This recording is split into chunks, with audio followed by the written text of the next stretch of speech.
வணக்கம். கற்போம் கற்பிப்போம். Group 1 mains. Topic directive principles of state policy. அரசு வழிகாட்டு நெறிமுறைகள். கேள்வி கேட்கறதுக்கான சாத்தியக்கூறுகள் இருக்குது. இதில் என்ன மாதிரியான கேள்விகள் கேட்கப்படலாம் அப்படின்றத சொல்லிவிட்டு ஒவ்வொரு கேள்விக்கு எப்படி பதில் எழுதணுன்றதை சொல்லித்தாரேன். ரைட்.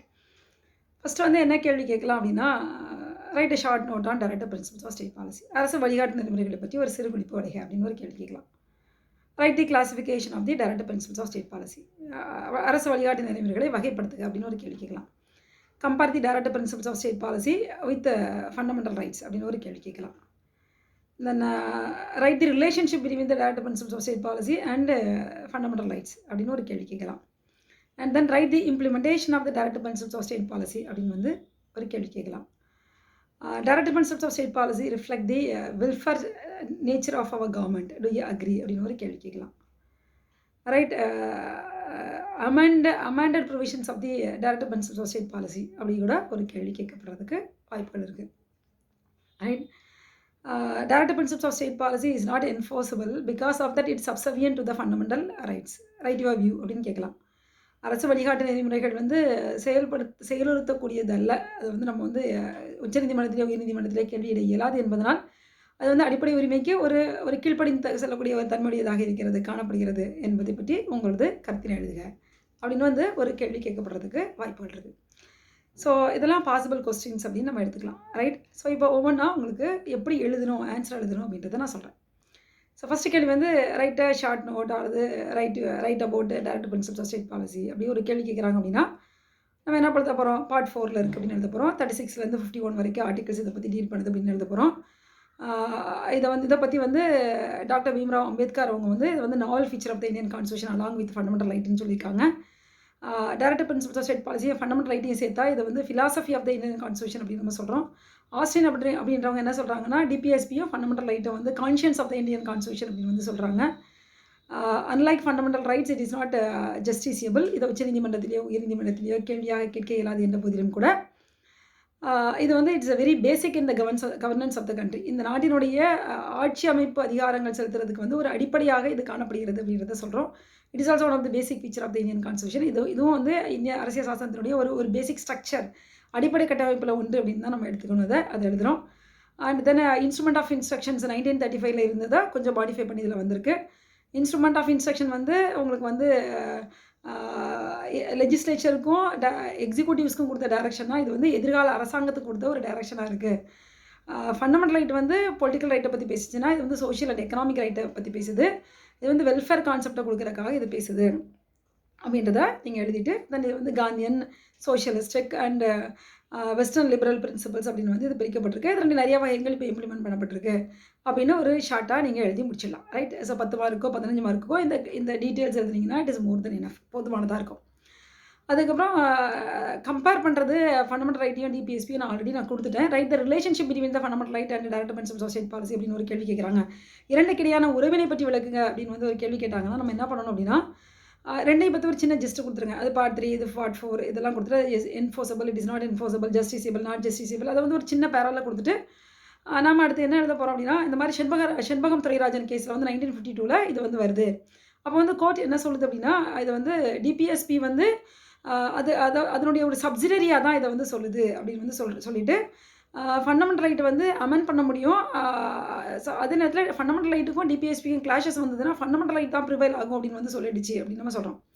சொல்லிட்டு அப்புறம் வந்து கோலக்நாத் கேஸில் வந்து 1967 இதே இஷ்யூ வரும்போது ஃபண்டமெண்டல் ரைட்டை திருத்த முடியாது அப்படின்னு சொல்லிட்டாங்க. அப்போ வந்து நம்ம டிபிஎஸ்பியை இம்ப்ளிமெண்ட் பண்ணி அதை வந்து ஓவர்ரைட் பண்ணுறதுக்கு வாய்ப்புகள் இல்லாமல் போயிடுது. ஸோ இந்த பிரச்சனை உங்களுக்கு வளரும்போது அடுத்து வந்து உங்களுக்கு 24th and 25th amendment act 2 திருத்தத்தை வந்து அரசாங்கம் கொண்டு வராங்க. அந்த 25th அமெண்ட்மெண்ட் ஆக்டில் நான் உங்களுக்கு ஆல்ரெடி ஃபண்டமெண்டல் ரைட் வரும்போதே உங்களுக்கு எக்ஸ்பிளேஷன் கொடுத்தேன். அந்த 39B and C இந்த 2 வழிகாட்டு நெறிமுறைகளுடைய அமைப்புகளை வந்து நீங்கள் வந்து செயல்படுத்த ட்ரை பண்ணும்போது அந்த 14, 19 and 31 இந்த 3 உறுப்புகளை வந்து அவங்க வந்து மீறினா அதில் தவறு இல்லை அப்படின்னு வந்து சொல்லி முடிச்சிட்டாங்க. அப்படின்னு வரும்போது திருப்பி இந்த உறவுகளை பற்றி எழுதுறக்கா கேசவானந்த பாரதி கேஸை கண்டிப்பாக எழுதணும். 1973 24th ஏப்ரல் எழுதிட்டு அந்த கேஸில் அவங்க என்ன சொல்கிறாங்க அப்படின்னா அந்த 39B and Cக்கு வந்து ஓவர் ரைடிங் ப்ரொவிஷன் இருக்கிறத அக்செப்ட் பண்ணிக்கிறாங்க. ஸோ நம்ம வந்து 39 பி அண்ட் சியை நடைமுறைப்படுத்தும்போது, அது ஒரு வேளை ஆர்டிக்கிள் 14, 19, 31 மீறினா அது தவறு இல்ல அப்படின்றத சொல்லிட்டாங்க. ஸோ அத காரணமா காட்டி வந்து இந்த சட்டத்த வந்து நம்ம தப்பு, இல்லாட்டி ஒரு திட்டத்த தப்பு அப்படின்னு வந்து சொல்ல முடியாதுன்னு சொல்ட்டாங்க. ரைட்டா? ஏன்னா இது எதுக்காக வெல்ஃபேர் குடுக்குறதுக்காக தான் இருக்கு இல்லையா? ஸோ அப்ப வெல்ஃபேர் குடுக்கும்போது சில இடத்துல சமூக நலம் அப்படின்னு வரும்போது தனிமனித உரிமை வந்து சில இடங்கள்ல கொஞ்சம் தள்ளி நிற்கிறதுல தவறில்ல அப்படின்ற ஒரு கான்செப்ட் வந்து உச்சநீதிமன்றம் எடுத்துக்கிறாங்க. ஏன்னா அது எத பத்தி பேசுது? Distribution of resources and prevention of concentration of wealth. என்னதான் அரசியல் உரிமை வழங்கப்பட்டாலும், பொருளாதார உரிமையும், சமூக சமன்மையும் இல்லாம எப்படி அத நம்ம நிலைநிறுத்த முடியும் அப்படின்ற ஒரு கான்செப்ட் கீழ இந்த டிசிஷன சுப்ரீம் கோர்ட் வந்து கேசவானந்த பாரதி வழக்குல அவங்க எடுக்குறாங்க. சப்சிக்வென்ட்டா வந்து பார்த்தோம் அப்படின்னா, உங்களுக்கு வந்து 42nd அமெண்ட்மென்ட் ஆக்ட் வருது. எல்லாத்தையும் தலைகீழ தூக்கி போடுது. உங்களுக்கு 39 பி அண்ட் சிய வந்து 14, 19 அண்ட் 31 மட்டும் இல்லாம எந்த அடிப்படை உரிமையும் மீறுறதுக்கான உரிமையும் அது முழுக்க வழங்கப்படுது. ரைட்டா? அப்புறம் 44th அமெண்ட்மென்ட் ஆக்ட் அத பெரிய செட்ரைட் பண்ணல. ஸோ மினரா மில்ஸ் கேஸ் 1980ல என்ன சொல்றாங்க அப்படின்னா, reaffirm the judgment given by the Kesavananda Bharati case. Kesavananda Bharati வழக்குல சொல்லப்பட்ட அந்த தீர்ப்ப வந்து அவங்க மறுபடியும் ஏத்துக்கிறாங்க.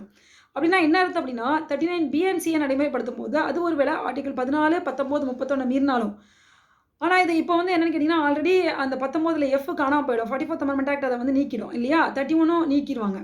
அப்போ வந்து 14ம் 19னுடைய மற்ற ஆர்டிக்கிள் அது வந்து ஒரு வேளை மீறினா கூட, அதை யாரும் வந்து உச்சநீதிமன்றத்திலே, உயர்நீதிமன்றத்திலே கேள்வியிட இயலாது அப்படின்னு சொல்லிட்டு அது என்ன சொல்லும்னா, அதாவது இந்த ஃபண்டமெண்டல் ரைட்டும், டைரக்ட் பிரின்சிபிள்ஸ் ஆஃப் ஸ்டேட் பாலிசியும் தான் வந்து உங்களுக்கு வந்து அந்த ஒரு ஒரு பேலன்ஸா இருக்கு கான்ஸ்டிடியூஷன்ல அப்படின்னு வந்து சொல்லுது. அதாவது சமூக சமன்மை கொண்டு வரதுக்கான ஒரு அடிப்படை கூறுகளா அந்த 2 இருக்கு. ஸோ ஈவன் தான் டிபிஎஸ்பி ஜஸ்டிசியபிள் இல்லன்னா கூட உங்களுக்கு அந்த ஃபண்டமெண்டல் ரைட்டும் டிபிஎஸ்பியும் சேர்ந்து தான் வந்து நமக்கு வந்து ஒரு ஒரு ஒரு இம்பார்ட்டன்ட்டான ஒரு ப்ரொவிஷனா கான்ஸ்டிடியூஷன்ல வைக்கப்பட்டிருக்கு. அப்படின்ற விஷயத்த அவங்க வந்து என்ஷூர் பண்றாங்க. ஸோ 2ம் வந்து என்னன்னு கேட்டீங்கன்னா, ஒன்றோடு ஒன்று ஒத்துழைத்து செல்லக்கூடியது. ஹார்மோனியஸ் கன்ஸ்ட்ரக்ஷன்ல இருக்கு. இது பெருசு, அது பெருசு அப்படின்ற ஒரு விஷயம் கிடையாது அப்படின்ற ஒரு கான்செப்ட்ட வந்து இங்க முன்னிறுத்துறாங்க. ஸோ ஃபண்டமெண்டல் ரைட்டும், டைரக்ட் பிரின்சிபிள்ஸ் ஆஃப் ஸ்டேட் பாலிசிக்கு இடையில ஒரு வேளை எப்பமாவது ஒரு கிளாஷ் வந்தா கூட, நம்மளால இயற்றப்பட்ட ஒரு சட்டத்துக்கு வந்து நம்ம பல ஒரு இன்டர்பிரேஷன் குடுக்க முடியுது அப்படின்னா, அதில ஒரு இன்டர்பிரேஷன் வந்து அடிப்படை உரிமைக்கு ஒரு ஒரு மீனிங் குடுக்கும் அப்படின்னா, அந்த சட்டத்த நல்ல சட்டம்னு நம்ம ஏத்துக்கலாம் அப்படின்ற ஒரு கான்செப்ட்ட வந்து கோர்ட் வந்து சப்சிக்வென்ட் பீரியட்ல ஒவ்வொரு இடத்துலயும் அத வந்து என்ஷூர் பண்றாங்க. ஏன்னா வந்து நம்ம ஃபவுண்டிங் ஃபாதர்ஸோட தாட் வந்து என்னன்னா, எல்லாருக்கும் அடிப்படை உரிமைய உடனே குடுக்கணும். நாடு வந்து ஒரு நல்லா வளரும்போது எல்லாருக்கும் டைரக்ட் பிரின்சிபிள்ஸ் ஆஃப் ஸ்டேட் பாலிசிய குடுக்கணும்ன்றது தான் நம்ம இந்த ஃபவுண்டிங் ஃபாதர்ஸோடைய அடிப்படை எண்ணம். அதனால தான் இத வந்து ஒரு பேசிக் ஸ்ட்ரக்சர் அப்படின்ற ஒரு கான்செப்ட்ல தான் நம்ம இத வந்து என்ஷூர் பண்றோம் இல்லையா? 1947ல இந்தியா சுதந்திரம் வாங்கும்போது, India was a indebted and impoverished nation. நம்ம வந்து ஒரு ஒரு ஒரு எல்லா விதமாகவும் ஒரு சுரண்டப்பட்ட ஒரு தேசமாக இருக்கும்போது, எல்லாருக்கும் எல்லாத்தையும் வந்து நம்மளால என்ஷூர் பண்ண முடியல.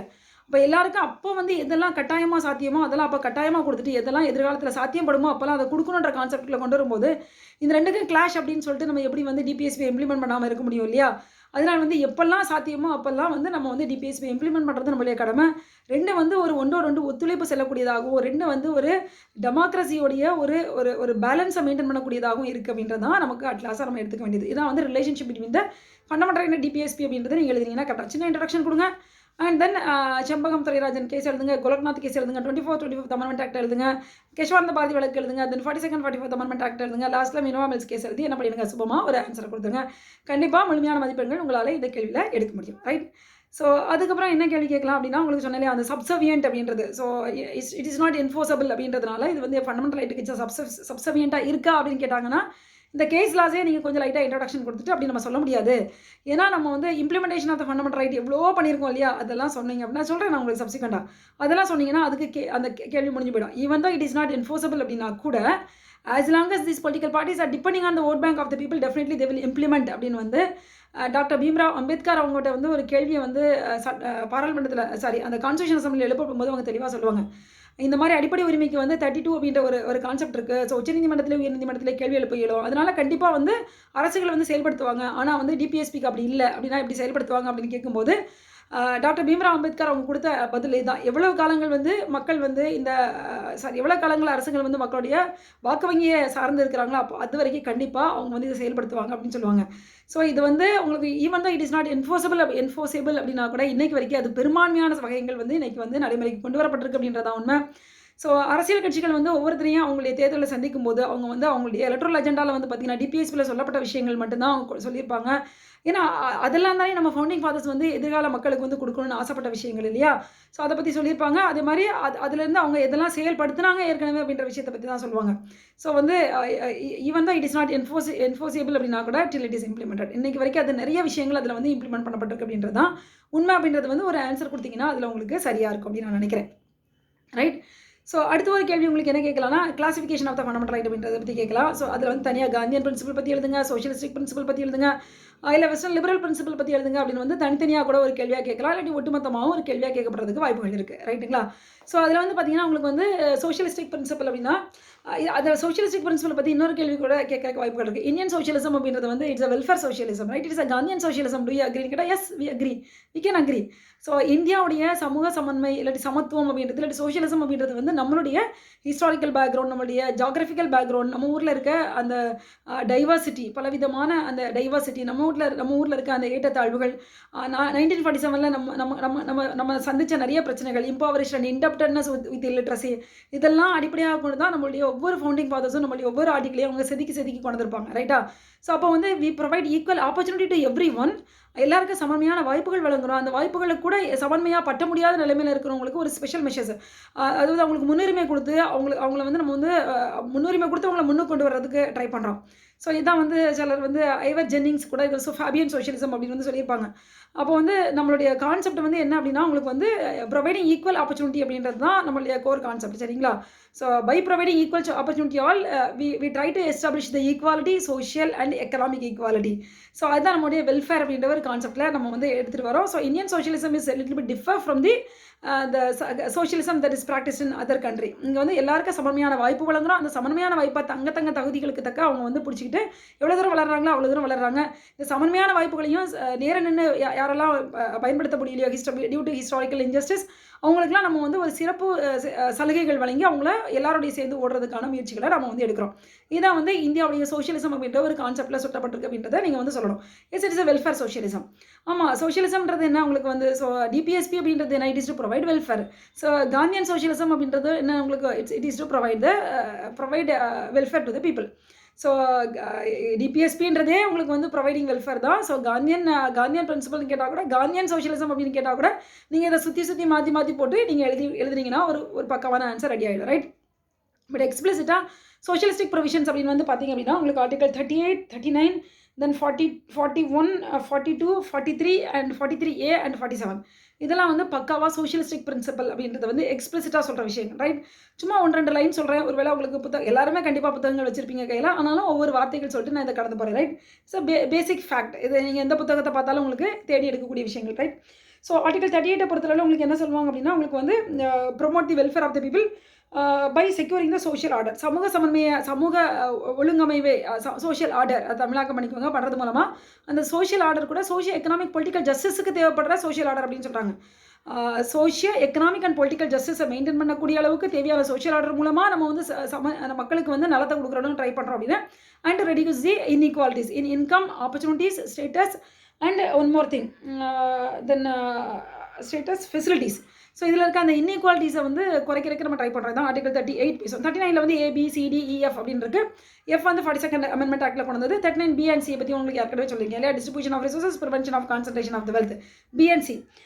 ஏஐ பொறுத்தவரை என்ன அப்படின்னு வந்து பார்த்தீங்கன்னா, right to adequate means of livelihood, போதுமான அளவு வாழ்வாதாரங்கள் ஏற்படுத்தி தரணும் அப்படின்றதான் உங்களுக்கு ஏ பற்றி பேசுகிறது. BNC சொல்லிட்டேன். தென் டியை பொறுத்தவரை equal pay for equal work, சம சம்பளம், யாராக இருந்தாலும் எல்லாருக்கும் சமமையான சம்பளம் வழங்கணுன்றது தான் உங்களுக்கு டி வருது. வந்து preservation of health and strength of the workers and children against forcible abuse, health and strength of the workers and childrens அதை பற்றி பேசுது அப்படின்னு ஓவரால் எழுதுங்க போதும். அப்படியே ஆசைட்ஸ் நம்ம லைனை நரேட் பண்ண முடியாது இல்லையா. தென் எஃப் வந்து பார்த்தீங்கன்னா, opportunity for healthy development of the children, குழந்தைகளுடைய ஆரோக்கியமான வளர்ச்சிக்கு நம்ம செய்யணும், எடுக்கணும். எவ்வளோ ஸ்டெப்ஸ் எடுத்துருக்கோம் நீங்கள் பார்த்தீங்கன்னா தெரியும். பால்வாடி, அங்கன்வாடி, ICDS எப்படி நிறையா வச்சுருக்கோம் இல்லையா. ஸோ அதுதான் அது வந்து பேசுது. ஆர்டிக்கல் 39A வந்து பார்த்தீங்கன்னா, equal justice and free legal eight, இது வந்து 42nd அமெண்ட்மெண்ட் ஆக்டில் கொண்டு வந்திருப்பாங்க. ரைட்டுங்களா? இது வந்து எல்லாருக்கும் வந்து ஒரு சமமையான நீதி வழங்குனா, நீதிமன்றத்தை போகக்கூடிய அளவுக்கு அவங்களுக்கு பொருளாதார நிலை இல்லைன்னா அவங்களுக்கான வாய்ப்புகள், அவங்களுக்கு ஒரு இக்னரன்ஸ் இருக்குன்னா அவங்களுக்கு ஒரு சான்சஸ் கொடுக்கணும் இல்லையா. ஸோ அதுக்காக ஏற்படுத்தப்பட்டிருக்க விஷயங்கள் இந்த நல்சான்னு சொல்லுவாங்க. ஸோ அதை பேஸ் பண்ணி இதை வந்து நம்ம கொண்டு வந்திருக்கோம். அதை நீங்கள் எழுதிக்கலாம். ரைட்? ஸோ அதுக்கப்புறம் வந்து பார்த்தீங்க அப்படின்னா, உங்களுக்கு article 41 to secure right to work, to education and public assistance in case of unemployment, old age, sickness and disablement, article 41. சில நேரங்களில் உங்களுக்கு வந்து அன்எம்ப்ளாய்மெண்ட்டாக அவங்களுக்கு ஒரு தொகை கொடுக்குறாங்க இல்லையா. அது old age people, sick people, இவங்களுக்குலாம் பட்ட சப்போர்ட்டு, இந்த என்ன சொல்கிறது, ஓல்ட் ஏஜ் பென்ஷன் ஸ்கீம், அதை வந்து உங்களுக்கு வந்து அந்த காப்பீடு திட்டங்கள்லாம் இருக்கு இல்லையா, அந்த உடல் ஆரோக்கிய காப்பீடு திட்டங்கள். ஸோ இதெல்லாம் நீங்கள் இது கீழே கொண்டு வரதான். அப்புறம் 42 வந்து பார்த்தீங்க அப்படின்னா, to make provisions for just and human conditions of work and maternity leave, வேலை செய்ய இடங்கள் மனிதர்கள் வேலை செய்யக்கூடிய இடமா இருக்கணும். அடுத்த பேர்கால உதவி கொடுக்குறோம் இல்லையா, 9 மந்த் லீவ் கொடுக்குறோம். ஸோ அதெல்லாம் இது கீழே தான் வருது. அடுத்த ஆர்டிகல் 43 வந்து பார்த்தீங்கன்னா, to secure the living wage, decent life and then social and cultural opportunity for all workers. ஒரு டீசெண்டான ஒரு லைஃப் இருக்கணும், கல்ச்சுரல் அண்ட் சோஷியல் ஆப்பர்ச்சுனிட்டிஸ் எல்லாருக்கும் கொடுக்கணும், லிவிங் வேஜ் கொடுக்கணும். இதான் அதனுடைய கான்செப்ட். தென் 43A இது வந்து 42nd அமெண்ட்மெண்ட் ஆக்ட் உள்ள புகுத்துனது. அந்த மேனேஜ்மெண்ட் ஆஃப் இண்டஸ்ட்ரீஸ், ஒர்க்கர்ஸ் இந்த மேனேஜ்மெண்ட் ஆஃப் இண்டஸ்ட்ரி, வேலை செய்கிறவங்கலாம் அந்த இண்டஸ்ட்ரியோடைய அந்த இதில் வந்து பார்ட்டிசிபேட் பண்ணணும். மேனேஜ்மெண்ட் வந்து அவங்க எடுத்து நடத்தணுன்றது தான் 43A. 47 பொறுத்தவரை rising the level of nutrition and stand of living of the people and improve the public health. எவ்வளோ பப்ளிக் ஹெல்த்துக்கு எவ்வளோ வச்சுருக்கோம் இல்லையா. ஸோ ஸ்டேட் லெவலில் அண்ட் அடுத்தது டிஸ்ட்ரிக்ட் லெவலில், அடுத்த பிரைமரி ஹெல்த் சென்டர்ஸ், இப்போ வந்து சிறு கிளினிக்ஸ் ஒன்று தொடங்கியிருக்கோம் தமிழ்நாட்டில். ஸோ அதெல்லாம் நீங்கள் உள்ளே சேர்த்து எழுதலாம். அண்ட் தென் அந்த Sabla scheme, mid day meal scheme, இந்த மாதிரி நிறைய போஷன் அபியான், ஊட்டச்சத்து, அடுத்தது ICDS, ஃபுட் செக்யூரிட்டி ஆக்ட், இந்த மாதிரி நிறையா கொடுத்துருக்கோம் இல்லையா. ஸ்டாண்ட் ஆஃப் லிவிங்கை ரைஸ் பண்ணுறதுக்கு இந்த மாடு கொடுக்குறது, ஆடு கொடுக்குறது, IRDP, நிறையா ப்ரோக்ராம்ஸு, இதெல்லாம் நிறையா செய்கிறோம். ஸோ இதெல்லாம் இதனுடைய கான்செப்ட் தான். அந்த சோஷியலிசம் எல்லாருக்கும் சமன்மையான ஒரு நிலைக்கு வந்து மக்களை உயர்த்தணும் அப்படின்ற ஒரு கான்செப்ட் கீழே கொண்டு வருது. ஸோ சோஷியலிஸ்டிக் பிரின்சிபல் கேட்டிங்கன்னா இதை ஃபுல்லாக எழுதிடலாம், ரைட். அடுத்து வந்து காந்தியன் பிரின்சிபல். காந்தியன் பிரின்சிபலை பொறுத்தவரை 40 உங்களுக்கு எல்லாருக்குமே தெரியும். Organisation of village panchayat, right. 73rd 74th amendment act அதை எழுதிடலாம். அடுத்த ஆர்டிகல் 43 வந்து ப்ரொமோஷன் ஆஃப் காட்டேஜ் இண்டஸ்ட்ரி, அந்த cottage and village industries board, அதை பற்றி நீங்கள் எழுதினா அது முடிஞ்சு போச்சு. அதுக்கப்புறம் வந்து பார்த்தீங்கன்னா ஆர்டிகல் 43B அந்த கோஆபரேட்டிவ் சொசைட்டிஸ் அந்த கிரியேட் பண்ணுறது 97th அமெண்ட்மெண்ட் ஆக்ட் 2011 வந்தது. இப்போ இன்னொரு கேள்வி வருதா, அமெண்டட் ஆர்டிகல்ஸ் கேட்டிங்கன்னா அதில் சொல்றதை சேர்த்து நீங்கள் அப்படியே எழுதினா அமெண்டட் ஆர்டிகல்ஸ் பற்றி அப்படியே ஒரு ஆன்சர் எழுதிடலாம், ரைட். அடுத்தது ஆர்டிகல் 46 பொறுத்தவரை உங்களுக்கு வந்து promoting education and economic interest of the SC and ST and other weaker section of the society and protect them from social injustice and exploitation. So the educational and economic interest of the கல்வி மற்றும் பொருளாதார interest SC ST and other weaker section அவங்களை இது பண்ணுறது, அவங்க சொல்கிறதுலேருந்து அவங்களெல்லாம் பாதுகாக்கிறது, அதை பற்றி தான் அந்த ஆர்டிகல் 46 பேசுது. அடுத்த ஆர்டிகல் 47 பொறுத்தவரை prohibiting consumption of the intoxicant drinks, drugs and other injuries to the health. இந்த இன்டாக்சிகண்ட் இருக்கு இல்லையா, உடல் ஆரோக்கியத்திற்கு கெடுக்கக்கூடிய விஷயங்கள், அதெல்லாம் இதை பண்ணுறது தான் ஆர்டிகல் 47 பற்றி பேசுது. நிறைய நம்ம ஸ்டெப்ஸ் எடுத்துருக்கோம். ஆர்டிகல் 48 பொறுத்தவரை ஸ்லாட்டர் ஆஃப் கவுஸ் அதை பற்றி பேசுறது, ரைட்டா. இதெல்லாம் காந்தியன் பிரின்சிபல் அப்படின்ற கான்செப்ட் வந்து எழுதிடணும். பட் எல்லாமே காந்தியன் பிரின்சிபல் தான். சோஷியல் தாட், வெல்ஃபேர் தாட்னாலே காந்தியன் பிரின்சிபல் தான் இல்லையா. ஸோ அது எக்ஸ்பிளிசிட்டாக சொல்லியிருக்கின்றதை நீங்கள் அப்படியே எழுதிட்டு ஒரு ஆன்சர் நீங்கள் எழுதிடலாம். இல்லாட்டி மொத்தமாக கேட்டாங்கன்னா கொஞ்சம் ஜிஸ்ட் மட்டும் கொடுத்துட்டு போயிடலாம். அடுத்து லிபரல் இன்டெலெக்சுவல் வெஸ்டர்ன் பிரின்சிபல்ஸ் அப்படின்ற கான்செப்ட்டில் article 44 uniform civil code not yet implemented in India, ரைட்டுங்களா. ஸோ யூனிஃபார்மாக கிரிமினல் கோட் இருக்குது, but civil code not yet. So ஒவ்வொருத்தருக்கும் வந்து அந்த பர்சனல் ரிலேஷன்ஷிப், அடுத்த ப்ராப்பர்ட்டி, இதை பற்றிலாம் ஒவ்வொருத்தருக்கும் அது வேரி ஆகுது அப்படின்றது அந்த article 44 not yet implemented. It's one of the most controversial article in India, right. So ஜென்ரலாக TNPSC பொறுத்தவரை இந்த கேள்வி கேட்கறதுக்கு வாய்ப்புகள் இல்லை, அதனால நம்ம அப்படியே கடந்து போயிடலாம். ஆர்டிகல் 44 மட்டும் ஒரு லைன் சொல்லிட்டு போயிடலாம், ரைட். அடுத்த ஆர்டிகல் 45 பொறுத்தவரை உங்களுக்கு வந்து ஏர்லி சைல்ட்ஹுட் ஹேர், முன்னாடி 45 என்ன இருக்குன்னா 6 to 14 years இருக்கும். இது அப்படியே எங்கே போயிடுச்சுன்னா 21 year போயிடுது. ஸோ இப்போ இதில் என்ன பண்ணுறாங்கன்னா உங்களுக்கு வந்து அமெண்ட் பண்ணி அந்த 86 அமெண்ட்மெண்ட் ஆக்ட் அந்த 2002 தான் வரும். அதில் அமெண்ட் பண்ணி என்ன போடுவாங்க அப்படின்னா அந்த 0 to 6 years இருக்கு இல்லையா, அந்த காலத்தையும் அந்த குழந்தைங்களுக்கு கேர் கொடுக்கணும். ICDSலாம் அதானே பண்ணுது இல்லையா. ஸோ பால்வாடி, அங்கன்வாடி அதெல்லாம் நம்ம பண்ணுறோம். So to provide early childhood care and education for all childrens until they complete the age of 6 years அப்படின்றத அந்த ஆர்டிகல் பேசுது. அடுத்த ஆர்டிகல் 48 பொறுத்தவரை organising agriculture and animal husbandry on modern scientific line. அது விவசாயத்துக்கு எவ்வளோ ஹை யீல்டிங் வெரைட்டி வச்சிருக்கோம், அது ஜெனடிக்கலி மாடிஃபை வரும். அடுத்தது வந்து உங்களுக்கு வந்து ப்ரிசிஷன் ஃபார்மிங்ன்றோம். ஸோ இதெல்லாம் அதில் சேர்த்து எழுதுனா வேலை முடிஞ்சு. அடுத்த ஆர்டிகல் 48A வந்து inserted article 42nd amendment act உள்ள கொண்டு வந்தது. இது வந்து பார்த்தீங்கன்னா to protect and improve the environment and to safeguard the forest and wild life. அது ஓகே அப்படி எழுதிக்கலாம். காடுகளையும் வனப்பகுதிகளையும் பாதுகாப்புறது வைல்ட் லைஃப் ப்ரொடெக்ஷன் ஆக்ட்லாம் இது கீழே தானே வரும் இல்லையா. ஸோ அடுத்த ஆர்டிகல் 49 பொறுத்தவரை to protect monuments, places and objects of artistic or historic interest which are declared to be national importance. தேசிய முக்கியத்துவம் வாய்ந்த வரலாற்று பூர்வமான நினைவு சின்னங்கள் என்னெல்லாம் இருக்கோ அதை பாதுகாக்கணும் அப்படின்றது தான் அந்த ஆர்டிகளோட கோர் கான்செப்ட். அந்த ஆர்கியாலஜிக்கல் ஆக்ட் வச்சிருக்கோம் இல்லையா. ஸோ நிறைய இடங்கள் ஆர்கியாலஜிக்கல் டிபார்ட்மெண்ட் கண்ட்ரோல் கீழே கொண்டு வரும். அதெல்லாம் ப்ரிசர்வ் பண்ணுறதுக்கு நிறைய ஸ்டெப்ஸ் எடுக்கிறோம். ஸோ இதெல்லாம் இது கீழே தான் வரும். ஆர்டிகல் 49 கீழே வரும். ஆர்டிகல் 50 பொறுத்தவரை அந்த separation of judiciary from executive. So இது ஆல்ரெடி நமக்கு வந்துச்சு. So separation of judiciary from executive அப்படின்ற கான்செப்ட் கீழே நம்ம கொடுக்குறோம், ரைட். அடுத்த ஆர்டிகல் வந்து பார்த்தீங்கன்னா ஆர்டிகல் 51 அந்த promotion of international peace and security and maintain the just and honorable relationship between the nation and to foster the respect for international law and treaty obligations. இது சர்வதேச அளவில் ஒரு அமைதியை ஏற்படுத்துறதுக்கான ஒரு முயற்சியாக வந்து நம்ம இதை சொல்கிறோம். அதே மாதிரி இந்தியாவுக்கு வந்து ஒரு honoured place in the world நமக்கு. ஸோ இதெல்லாம் அந்த பஞ்ச்ஷேலு, நாமு, தென் யூஎன்னு இதெல்லாம் நீங்கள் அப்படியே எழுதலாம். ஒன்றும் தப்பு இல்லை. எப்படி ரீஜனல் ஃபோர்த்து கூட சார்க்கு, ஸோ இவங்க கூடலாம் எப்படி நம்ம ரிலேஷன்ஷிப் வச்சு மெயின்டைன் பண்ணி கொண்டு வரோம். ஸோ இதெல்லாம் தான். ஸோ இதான் வந்து classification of the fundamental right. Implementation கேட்டால் தான் சொன்னால் அலைடு ஸ்டோரி எல்லாம் சொல்லணும். கிளாசிஃபிகேஷன் சொன்னால் ஜஸ்ட் இதை மட்டும் சொல்லிட்டு போயிடலாம். 15 மார்க் கேட்டாங்கன்னா இதை 1-2 ஐட்டத்தை பின்னாடி நீங்கள் சேர்த்து எழுதினீங்கன்னா அதுக்கு ஒரு ஆன்சர் உங்களுக்கு பக்கவாக இருக்கும், ரைட். ஸோ அதுக்கப்புறம் வந்து பார்த்தீங்க அப்படின்னா உங்களுக்கு கேட்கக்கூடிய கேள்விகள் வந்து அந்த implementation of the director principles of state policy. இதை வந்து ஒரு கேள்வி கேட்கறதுக்கு வாய்ப்புகள் இருக்குது. almost except 44. 44 கூட it was introduced and implemented in Goa, so except Article 54. So all other fundamental rights or fundamental directive principles of state policy are almost implemented. Almost அதை வந்து நம்ம செயல்படுத்தியிருக்கோம் அப்படின்னு தான் நம்ம சொல்லணும். இதில் என்ன அப்படின்னு வந்து பார்த்தீங்க அப்படின்னா உங்களுக்கு வந்து ஃபர்ஸ்ட் வந்து 5 இயர் பிளான் ரைட்டுங்களா. ஸோ அது வந்து ஒரு சோஷியல் ஆர்டர் கொண்டு வரதுக்காக கொண்டு வரப்பட்ட விஷயம் தான் இல்லையா. ஸோ 5 இயர் பிளான் தென் சப்சிக்வெண்டாக நிதி ஆயோக் அதை பற்றி எழுதிக்கலாம். அதுக்கப்புறம் வந்து பார்த்தீங்கன்னா அந்த ஜமீன்தாரி லேண்டு கன்சால்டேஷன் இருக்குல்ல, ஜமீன்தாரி ஆக்ட் அதை அபாலிஷ் பண்ணது, அதுக்கப்புறம் கன்சால்டேஷன் ஆஃப் லேண்டு, அடுத்த டிஸ்ட்ரிபியூஷன் ஆஃப் லேண்டு, அதை பற்றிலாம் நீங்கள் ஒரு லைன் எழுதிக்கலாம் ரைட்டுங்களா. அடுத்தது கோஆப்ரேட்டிவ் ஃபார்மிங் நம்ம ப்ரமோட் பண்ணது அதெல்லாம் எழுதலாம். அப்புறம் அந்த மினிமம் வேஜ் ஆக்ட், அடுத்து வந்து payment of bonus act, contract labour act, child labour prohibition act, bonded labour abolition act, trade union act, factory act, mines act, industrial dispute act, இப்படி எழுதிட்டே இருக்கலாம். அந்த health and strength of the workers அந்த article 39 இருக்குது பார்த்தீங்களா, அதை implement பண்ணுறதுக்காக நிறையா ஆக்ட்ஸ் வி ஆர் ஹேவிங்.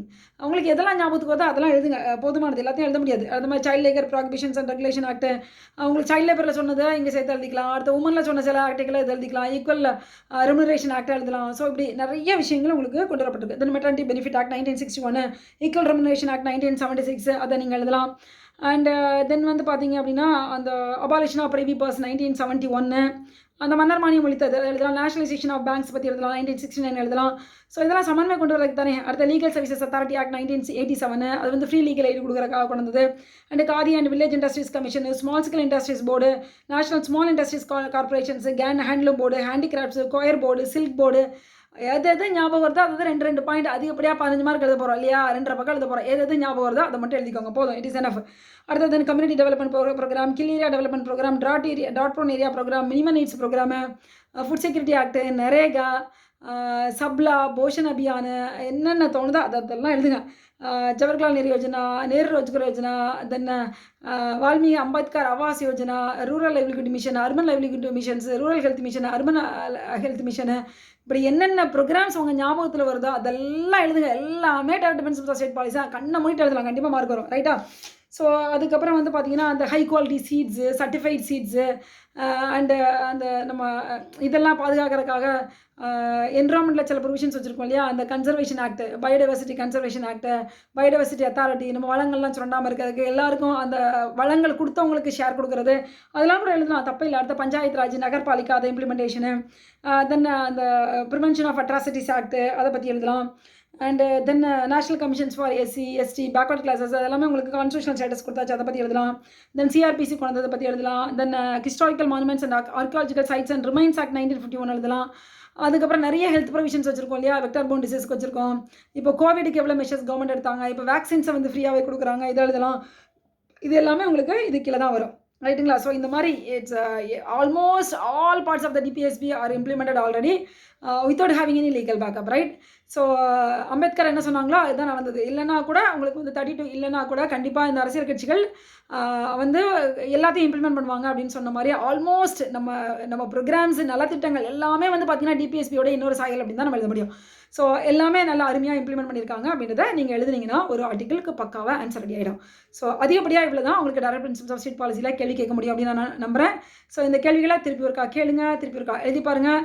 எழுதி பார்க்க தான் உங்களுடைய அந்த ஆன்சர் வந்து ரிஃபைண்ட் ஆகும் சரியா.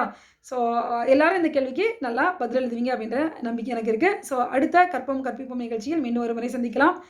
நன்றி, வணக்கம்.